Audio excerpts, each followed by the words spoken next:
Bismillahirrahmanirrahim. Alhamdulillahirabbil alamin.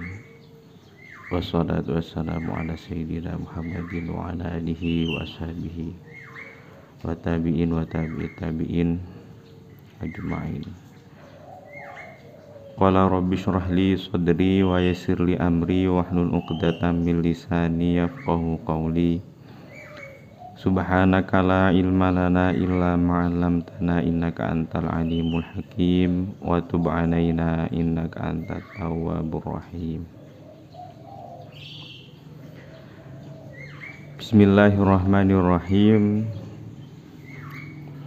Wa yasbira 'alal mihani wal badiyat. Wa yasbira 'alal mihani wal badiyat.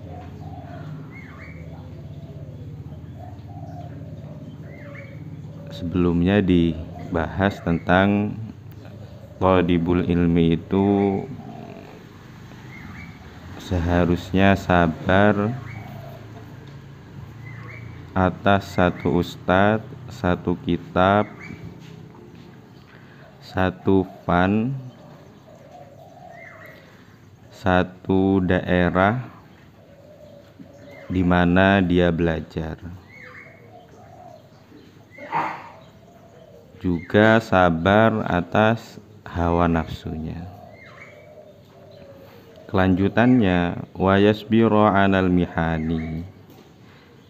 Juga sabar 'alal mihani atas ujian.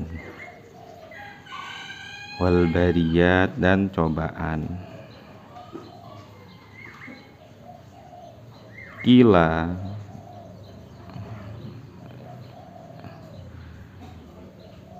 didauhkan khazainul,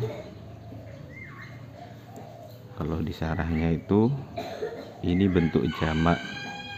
Kalau bentuk jamak dari miniyah itu muni, jadi bertasdid gitu.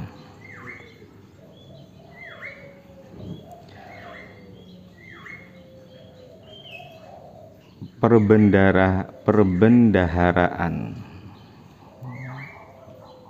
dari satu cita-cita, dari cita-cita itu ala qanatiril mihani, tergantung atas banyaknya ujian. Jadi ada dauh bahwa apa saja cita-cita yang mungkin dicapai oleh seseorang itu tergantung seberapa banyak dia diuji. Semakin banyak ujiannya, maka tabungan kemungkinan cita-cita yang akan dicapai juga semakin banyak. Jadi kalau di pondok makin susah, makin banyak ujiannya, gak usah khawatir. Insya Allah ketika sudah pulang nanti, kembali ke rumahnya masing-masing, yang akan didapat juga banyak. Nah begitu juga sebaliknya berarti. Kalau di pondok maunya yang enak-enak seperti di rumah misalnya, maka yang didapat nanti juga akan sedikit. Misal di pondok, apa yang susah di pondok itu? Tidur ya susah ya. Sudah kegiatan selesainya malam-malam, tidurnya juga kadang alasnya sajadah atau sarung, selimut juga pakai sarung, itu juga kalau pakai. Kadang kalau pakai alas sajadah, kadang hanya langsung ke lantai. Belum lagi sakit kulit, penyakit kulit, koreng, gudik ya. Tambah susah lagi tidur ini. Belum lagi banyak PR misalnya di madrasah atau di sekolah. Waduh, tambah susah lagi tidur itu. Belum lagi kiriman belum datang. Aduh. nggak bisa tidur gitu kayaknya. Nah, semakin susah cara yang dilakukan, yang ditempuh seseorang saat belajar, maka semakin besar kemungkinan kesuksesan yang akan dicapai. Kira-kira itu maksudnya. Oleh karena itu dalam kitab tafsir itu,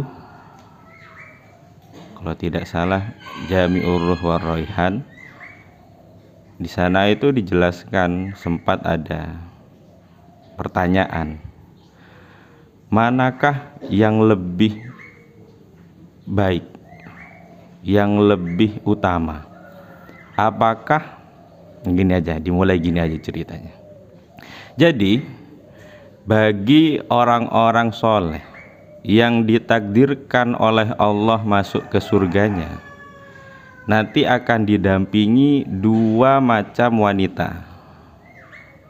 Yang pertama disebut wanita surga, mar'atul jannah. Yang kedua wanita yang ada di dunia, ya yang kita lihat, yang ada di sekitar kita itu. Jadi nanti akan ada dua pasangan yang diberikan oleh Allah bagi orang-orang soleh yang ditakdirkan masuk surganya, wanita surga dan wanita dunia. Nah, kemudian ada pertanyaan, dari dua wanita ini manakah yang lebih baik? Apakah para bidadari itu yang sudah ditakdirkan sejak awal ada di surga, atau wanita dunia yang mungkin pernah melakukan dosa dan semacamnya? Nah, ini pertanyaan. Kira-kira mana yang lebih baik? Nah, di kitab itu dijelaskan bahwa yang lebih baik adalah wanita dunia. Kenapa? Karena wanita dunia sudah teruji, sudah diuji dengan berbagai macam godaan dunia, dia lolos, berhasil melalui ujian itu, dan akhirnya masuk surga. Kalau gak lolos kan masuk neraka. Nah, tapi karena lolos masuk surga. Makanya kemudian dijelaskan, wanita dunia, perempuan-perempuan dunia, sekalipun mungkin kalau kita lihat bidadari itu lebih wah, karena sama sekali belum pernah tersentuh kotoran-kotoran dunia. Tapi wanita dunia lebih mulia. Kenapa? Karena sudah melalui ujian itu dan sudah lolos. Nah, makanya kemudian disampaikan di sana bahwa dari dua jenis wanita itu nanti yang akan didapat di surga, yang lebih utama adalah wanita dunia. Nah, ini salah satu gambaran aja bagaimana kemudian saat seseorang melalui ujian yang lebih banyak, maka kemungkinan kesuksesan setelahnya juga semakin besar. Nah, ini cerita aja, cerita ya kalau ya mudah-mudahan ditakdirkan masuk surga semua ya. Jadi nanti silahkan, nanti kalau mungkin siapa yang masuk surga duluan nanti dilihat, oh iya bener ya ternyata.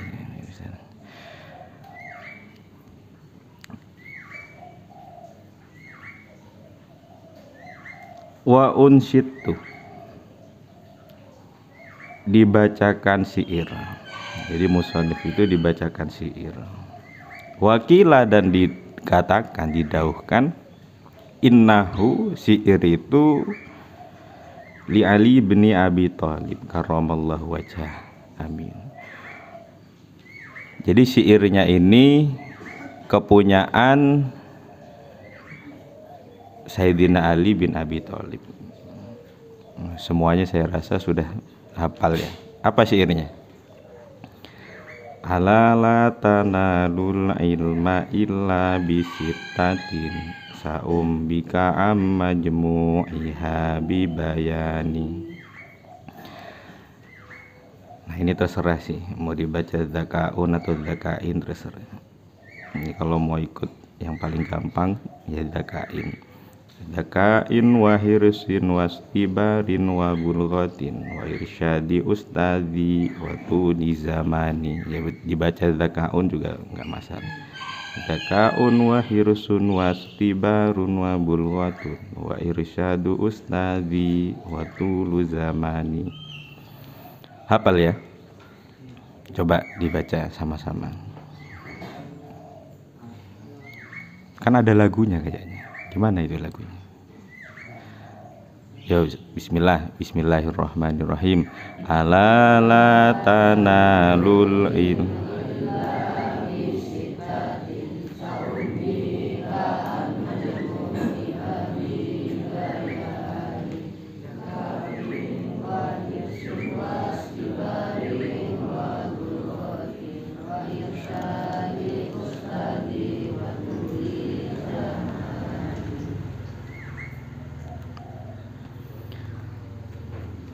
Kan ada kelanjutannya itu ya maknanya ya.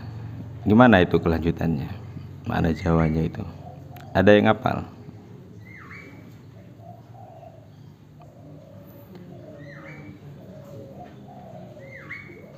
Coba diulang dengan maknanya itu loh. Saya senang dengarnya itu. Yang dengan makna Jawanya itu coba diulang. Bismillahirrahmanirrahim. Ayo lagi. Ala la tanalul ilma.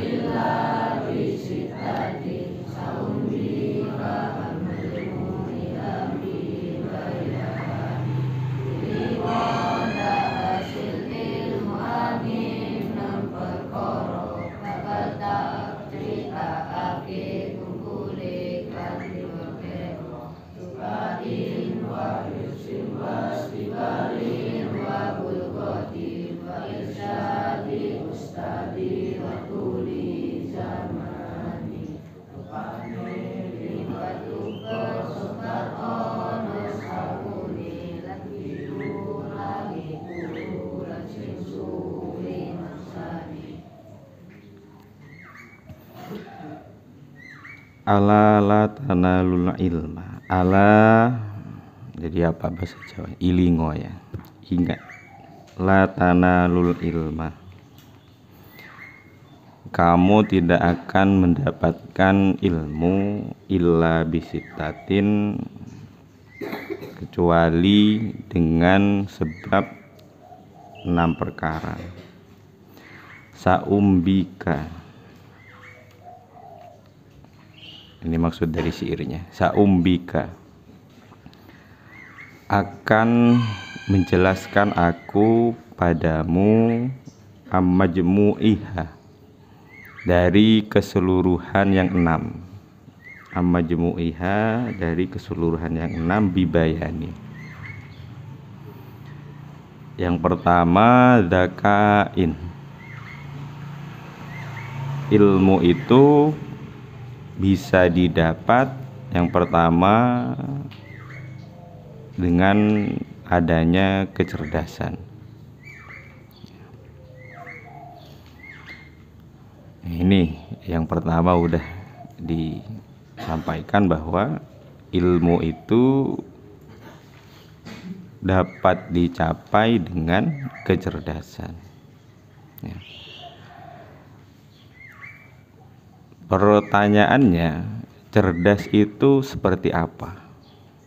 Ya, banyak ya yang menjelaskan cerdas itu seperti apa. Apakah orang yang sekali belajar langsung tahu, langsung paham, atau orang yang berulang kali belajar nggak paham-paham? Itu masuk cerdas juga nggak? Berulang-ulang belajar nggak paham-paham. Ya, kira-kira masuk cerdas atau enggak ya?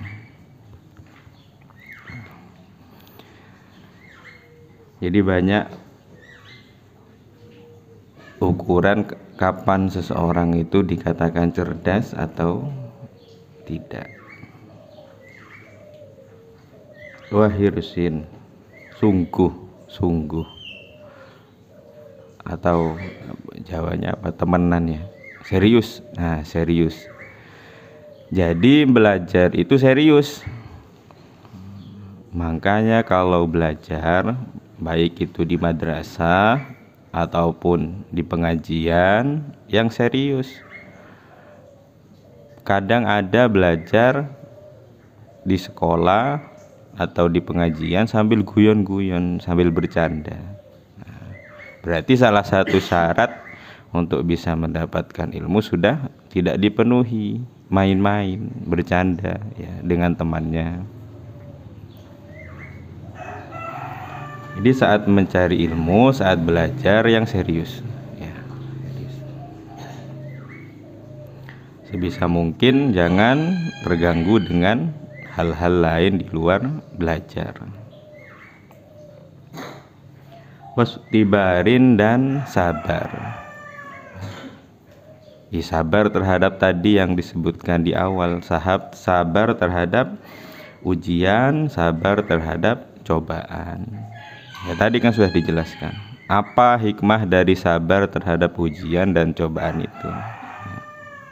Ya, di kemudian hari insya Allah kalau sabar, maka hasil yang dipetik pun akan insya Allah memuaskan, insya Allah. Wabulghati. Kemudian ada sagu, ada bekal. Nah,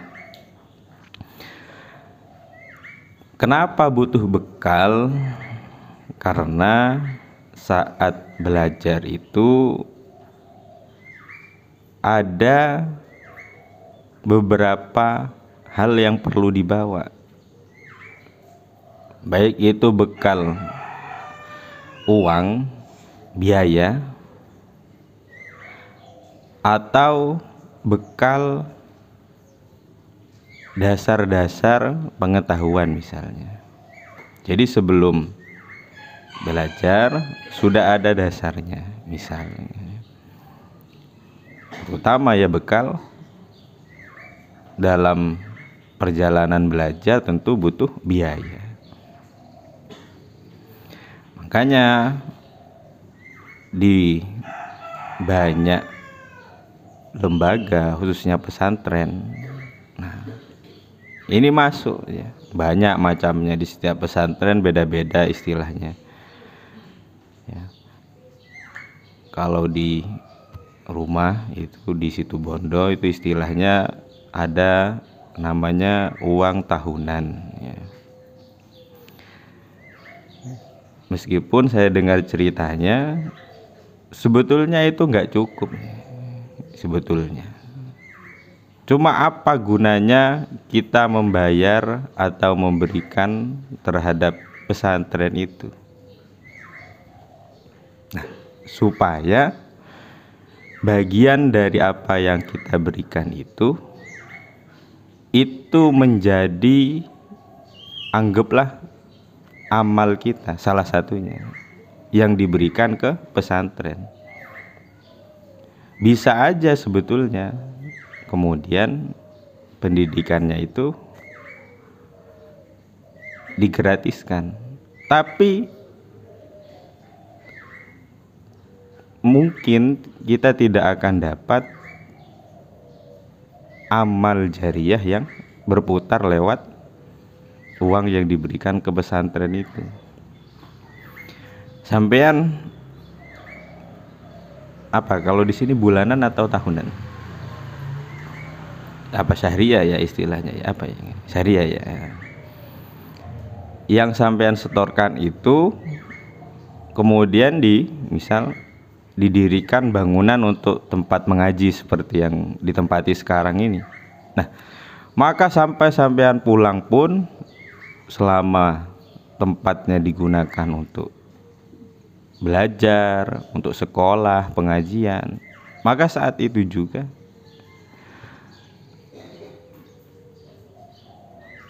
amal jariahnya juga mengalir terhadap sampean ya, sekalipun sudah tidak di pondok.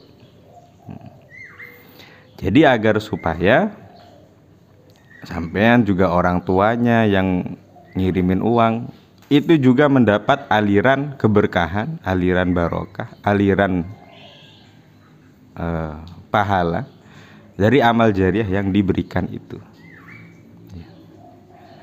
Jadi sebetulnya itu salah satu alasan kenapa di beberapa pesantren itu ada entah istilahnya syahriah atau dan semacamnya. Ya. Jadi sebetulnya apa yang diberikan ke pesantren itu tidak sia-sia ya. Jadi apa yang sampean dan orang tuanya berikan itu enggak sia-sia. Jadi jangan anggap buat apa bayar ke pesantren, buat apa ngasih uang ke pesantren. Salah satunya agar supaya uang sampean muter, nggak habis beli sempol itu. Supaya nggak habis beli jajan aja, nggak usah sampean belikan jajan dimakan, ya udah selesai sudah. Tapi kalau entah disodakohkan atau dalam bentuk syahriah itu, nah, maka di sana ada, insya Allah ada pahala yang akan terus mengalir sekalipun sudah boyong dari pesantren. Selanjutnya wa irsyadi ustadi. Ada guru, ada gurunya. Jadi kalau mau dapat ilmu ya harus ada gurunya. Sekarang mungkin teman-teman sampean yang di rumah mungkin mencukupkan dengan nonton apa yang di YouTube misalnya, lihat apa ada yang di media sosial. Nah,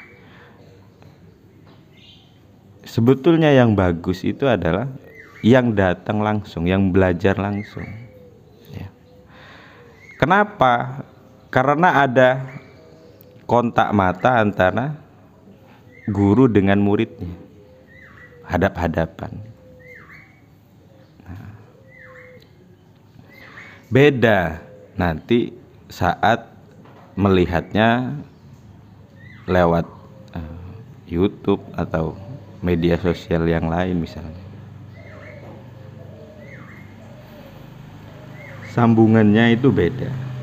Makanya harus ada gurunya. Apalagi kemudian yang ditonton yang tidak jelas gurunya siapa ya. Makanya hati-hati kalau memilih sumber belajar itu. Waktu nizamani dan waktunya lama. Sebetulnya lama waktu yang dibutuhkan untuk mendapatkan ilmu itu. Apakah selesai boyong sampean udah selesai belajarnya? Belum sebetulnya. Jadi sekalipun sudah boyong, belajarnya itu jangan ditinggal. Tetap sinau belajar. Ada kesibukan apa misalnya kerja nanti di rumahnya, disempatkan belajar.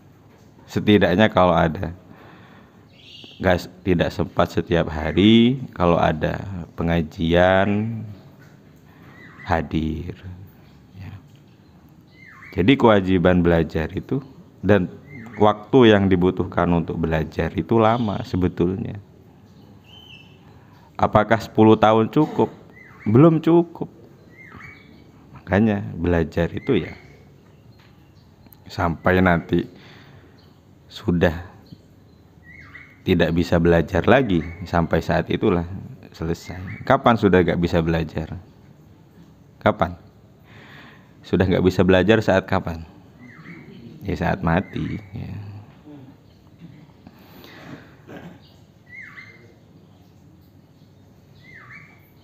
Wa makhtiyarish syariki.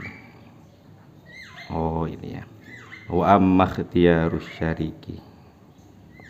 Wa makhtiyarus syariki, milih teman itu fayambagi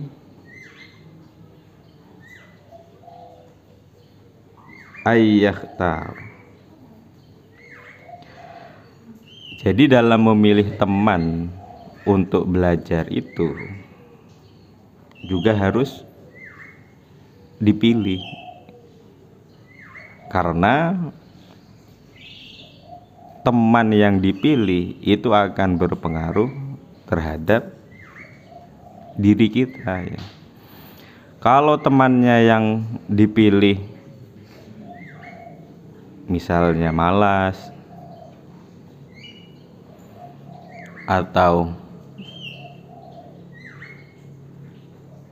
banyak ngomong ya, ngomong toh ya, entah manfaat atau enggak, bicara aja.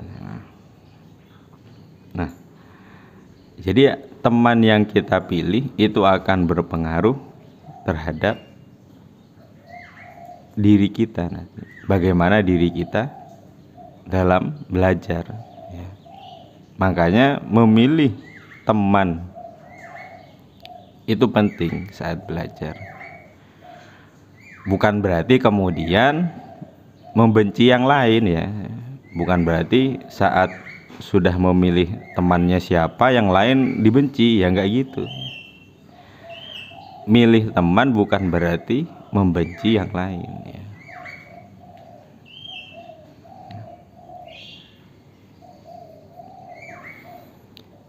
Sampai jam berapa ini? Sampai jam berapa?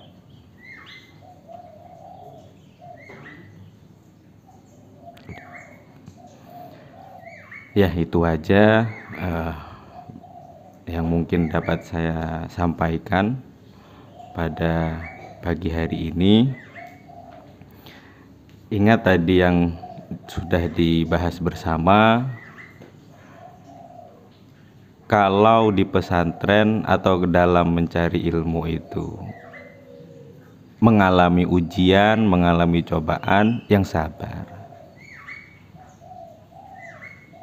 Ya, jangan kemudian dapat ujian, dapat cobaan, aduh boyong aja, boyong. Ada yang begitu ya. Dapat cobaan, aduh boyong wes, udah gak kuat, gak kuat ditambah nangis ya. Orang tua biasanya, oh ya ayo boyong wes. Ada yang gitu ya. Jadi memang ada banyak ujian, banyak cobaan dalam belajar itu. Isbiru, sabar. Insya Allah selesai nanti belajar di pesantren akan ada buah, akan ada hasil yang bisa dipetik. Insya Allah bisa sukses. Makanya yang sabar dulu, yang sabar. Kalau semisal ada masalah atau ada yang ingin diceritakan, sampaikan ke pengurusnya, atau mungkin bisa cerita langsung ke Buya misalnya, atau ke saya juga nggak apa-apa kalau sampai mau cerita. Misal ada masalah apa, baik itu di pesantren atau masalah di rumah, silahkan, nggak masalah ya. Tapi ya itu, yang sabar dulu, jangan kesusu ngambil keputusan boyong misalnya. Itu saja. Alafwa minkum ihdinas siratal mustaqim, wallahul muwaffiq ila aqwamit thoriq, wallahu a'lam bishawab. Al-Fatihah.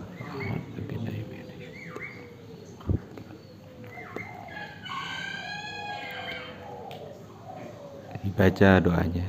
Bismillahirrahmanirrahim.